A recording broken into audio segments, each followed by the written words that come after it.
Hello student, कैसे हैं आप। नेक्सस एजुकेशन पॉइंट में आपका स्वागत है। हम हाजिर एक नई वीडियो के साथ। आज हम बात करेंगे BA programme third year semester 6 की हिस्ट्री। टॉपिक है दक्षिण अफ्रीका में रंगभेद व्यवस्था पर टिप्पणी लिखी है। तो बच्चों, आज हम बात करेंगे जो दक्षिण अफ्रीका है उसमें रंगभेद व्यवस्था क्या थी और रंगभेद के लिए कौन कौन से कानून बनाए गए थे, इस व्यवस्था के बारे में हम बात करेंगे। और इसी वीडियो के दूसरे पार्ट में हम राष्ट्रवाद के उदय के बारे में बात करेंगे कि दक्षिण अफ्रीका में राष्ट्रवाद का उदय कैसे हुआ। तो चलिए शुरू करते हैं। उससे पहले दक्षिण अफ्रीका के बारे में बात करते हैं। संयुक्त राष्ट्र संघ ने सन 1973 में रंगभेद के अपराध के विरुद्ध दंड का प्रावधान अपने चार्टर में किया। जब द्वितीय विश्व युद्ध से पहले संपूर्ण विश्व में अधिकतर रंगभेद जैसी भेदभाव की प्रवृत्ति पनप रही थी और हर अनेक देशों में रंगभेद के आधार पर भेदभाव किया जाता था। दक्षिण अफ्रीका काले के देशों का काले लोगों का देश माना जाता था और दक्षिण अफ्रीका के देशों में गोरे लोग जो थे काफ़ी भेदभाव करते थे और दक्षिण अफ्रीका के देशों के जो लोग थे अधिकतर दास प्रथा से ग्रस्त थे। इसलिए जब संयुक्त राष्ट्र संघ की स्थापना हुई तो उन्होंने रंगभेद की नीति को समाप्त करने के लिए 1973 में अपने संविधान यानी अपने चार्टर में इसके विरुद्ध अपराध के विरुद्ध चार्टर में इसका प्रावधान किया और जिसमें रंगभेद को मानवता के विरुद्ध अपराध घोषित किया और ये कहा कि जो रंगभेद है ये मानवता के विरुद्ध है। इसलिए अगर रंगभेद किया जाता है तो वो दंडनीय अपराध माना जाएगा और वे अमानवीय कार्य जो रंगभेद की नीति के कारण हो, ये अपराध अंतर्राष्ट्रीय कानून सिद्धांतों के विशेषकर संयुक्त राष्ट्र संघ के चार्टर के नियमों तथा सिद्धांतों का उल्लंघन करते हैं। अगर किसी देश में रंगभेद जैसे भेदभाव पाए जाते हैं तो वो ये माना जाएगा कि जो संयुक्त राष्ट्र संघ के चार्टर में जो अपराध के विरुद्ध जो प्रावधान किया गया है वो उस प्रावधान के विरुद्ध माना जाएगा और उसके खिलाफ कार्रवाई और उसे अपराध की श्रेणी में रखा जाएगा और उसके खिलाफ सख्त कार्रवाई की जाएगी। तो इसलिए संयुक्त राष्ट्र संघ ने रंगभेद को समाप्त करने के संबंध में 1973 में रंगभेद के अपराध के विरुद्ध दंड का प्रावधान अपने चार्टर में किया। अब बात करते हैं सन 1948 से पहले रंगभेद कानून, यानी दक्षिण अफ्रीका के अंदर 1948 से पहले रंगभेद कानून क्या था और कैसे पास किया था, इसे ध्यान से देखिएगा। फलस्वरूप रंगभेद व्यवस्था सन 1948 में स्थापित कर प्रारंभ की गई थी। यानी दक्षिण अफ्रीका में 1948 से रंगभेद कानून का निर्माण किया गया, यानी रंगभेद भेदभाव को समाप्त करने के लिए अधिक जोर दिया जाने लगा। दक्षिण अफ्रीका में पिछली सरकार ने 19वीं-20वीं शताब्दी में बहुत से कानून पारित किए थे, यानी 1948 से पहले, जो रंगभेद के खिलाफ थे। ब्रिटिश उपनिवेशी शासकों ने 19वीं शताब्दी के दौरान पोसलेज अधिनियम पारित किया जो कि रंगभेद से संबंधित था, जिसमें श्वेतों द्वारा, यानी पोसलेस अधिनियम क्या था, देखो इसमें कहा गया था श्वेतों द्वारा अधिकृत क्षेत्र में अश्वेतों का आवागमन पर प्रतिबंध किया गया। यानी यहाँ पर एक कानून बनाया गया था पोसलेज अधिनियम। ये इसलिए बनाया गया था कि जहाँ पर गोरे लोग रहते हैं, गोरे लोग के क्षेत्रों में काले लोग नहीं जाएंगे वहाँ पर, यानी वहाँ पर उन पर जाने पर प्रतिबंध किया गया था, आवागमन पर प्रतिबंध किया गया। अश्वेतों को अंधेरे के बाद कॉलोनी और नदाल के कस्बों की गलियों में जाने की अनुमति नहीं थी और अगर यहाँ पर अंधेरे में जो काले लोग हैं वो ना तो बस्तियों से बाहर और ना ही आसपास नदाल के कस्बों में नहीं जा सकते। ये कानून था वहाँ पर और हर समय अपने पास पहचान पत्र ले जाने के आदेश थे और यहाँ पर जो भी काले लोग जो होंगे उन्हें अपने पास पहचान पत्र रखना अनिवार्य होगा। इसके अतिरिक्त सन 1905 और 1948 के बीच पारित महत्वपूर्ण कानूनों में अश्वेतों और भारतीयों पर अनेकों प्रतिबंध लगाए गए थे ताकि रंगभेद ना फैले। तो यानी ये जो कानून थे एक तरह से देखा जाए 1948 से पहले, ये सब गोरे लोगों के द्वारा थे। क्योंकि अफ्रीका भी तो गुलाम था अंग्रेज़ों का, उपनिवेशों का।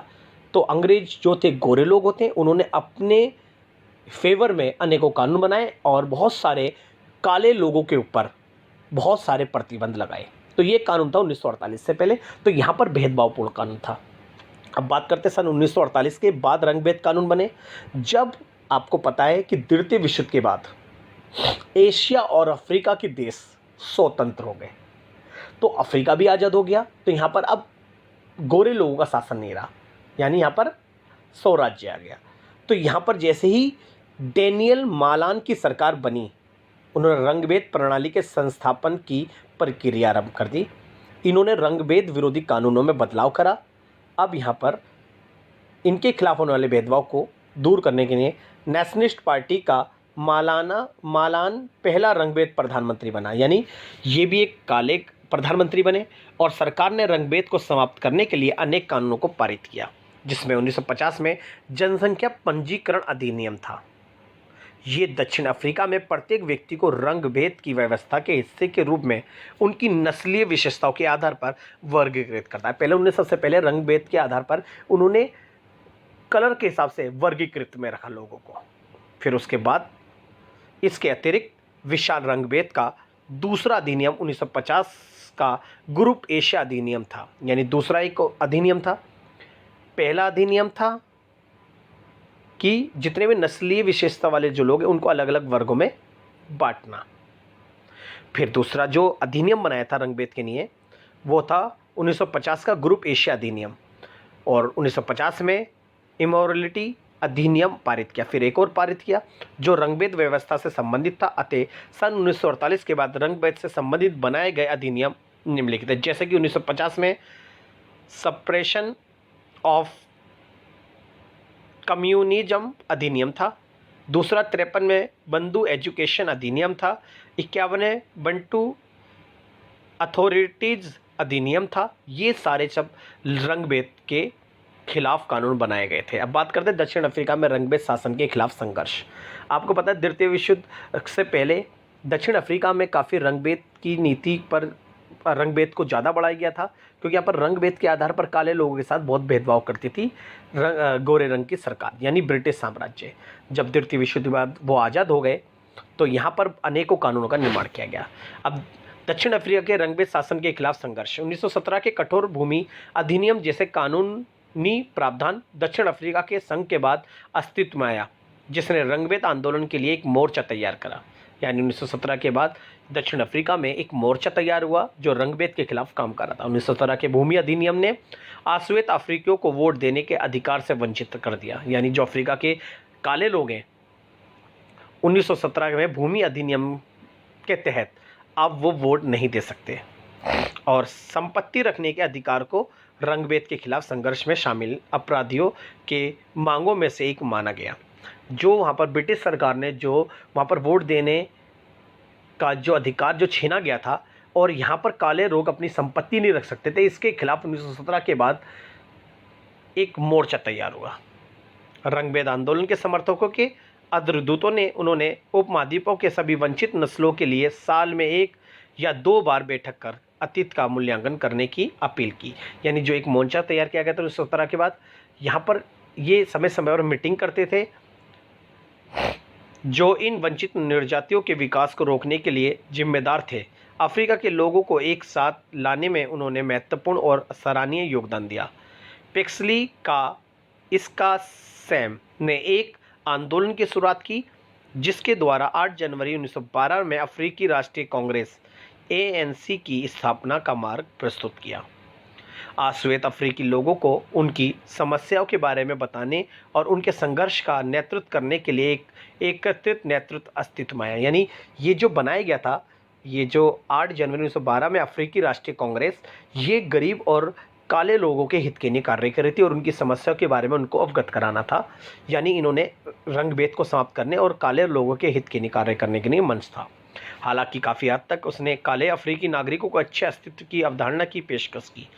यानी अफ्रीकी नेशनल कांग्रेस के नेतृत्व में ये संघर्ष संविधान के प्रावधानों के विरुद्ध में था। यानी सरकार ने प्रावधान जो कर रखे थे, जैसे कि वो रात्रि बाहर नहीं निकल सकते, पहचान पत्र लेना पड़ेगा और गोरे लोगों के इलाकों में नहीं आना, ये सारे जो थे इसके विरोध में इन्होंने यह मंच तैयार करके आंदोलन चलाया, जिसने कई वेद प्रावधानों और काले लोगों के उत्पीड़न के लिए निर्देशित किए गए साधनों को लागू किया। इस तरह से यहाँ पर रंगभेद के खिलाफ अफ्रीका में 19वीं शताब्दी के प्रारंभ से ही आंदोलन चलते आए, लेकिन द्वितीय विश्व युद्ध के बाद और यह आंदोलन और तीव्र होकर रंगभेद की नीति के आधार पर जो रंगभेद भेदभाव होता था उसको समाप्त किया। तो ये हमारे वाला दक्षिण अफ्रीका में रंगभेद के बारे में। अगर आपको हमारी वीडियो पसंद आई तो हमारे चैनल को सब्सक्राइब करें, लाइक करें, कमेंट शेयर करना ना भूलें।